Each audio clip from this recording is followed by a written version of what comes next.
नमस्कार मित्रांनो, कसे आहात सगळे? तर आज आपण पाहणार आहोत गावरान पद्धतीने वाटाणा आणि बटाट्याची रस्सा भाजी कशी बनवायची ते. त्यासाठी मोठा एक कांदा आणि एक टोमॅटो, लसूण, कोथिंबीर आणि कढीपत्ता आपण मिक्सरमध्ये बारीक पेस्ट करून घेणार आहोत. कढईमध्ये 2 चमचे तेल टाकून त्यामध्ये मोहरी टाकून घेऊया, जिरे, आपण केलेली पेस्ट घालून घेऊया आणि मस्त तेल सुटेपर्यंत भाजून घेऊया. 2 ते 3 मिनिटं असंच भाजून घ्यायचं. ही भाजी खूप छान होते. या भाजीसाठी मी वाटाणे रात्रभर भिजत ठेवले होते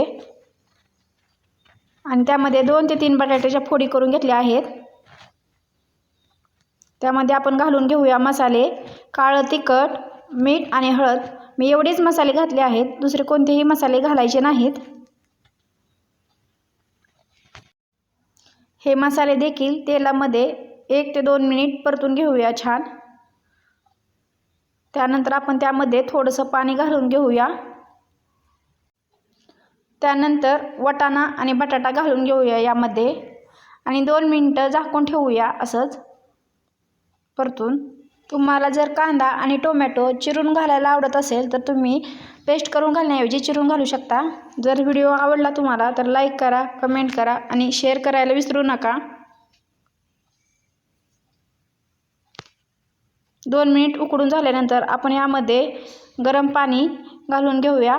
आपल्याला रस्सा भाजी जेवढी करायची असेल त्या आवश्यकतेनुसार आपण पाणी घालून घ्यायचं आणि भाजीवरती झाकण ठेवूया, म्हणजे जेणेकरून आपली वाटाणा आणि बटाट्याची भाजी लवकर शिजेल.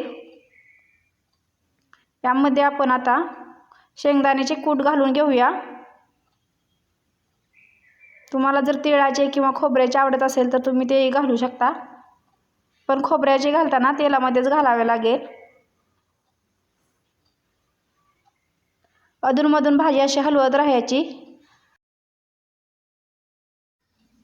वाटाणा आणि बटाटा आपला शिजला आहे का ते पाहूया आपण आता.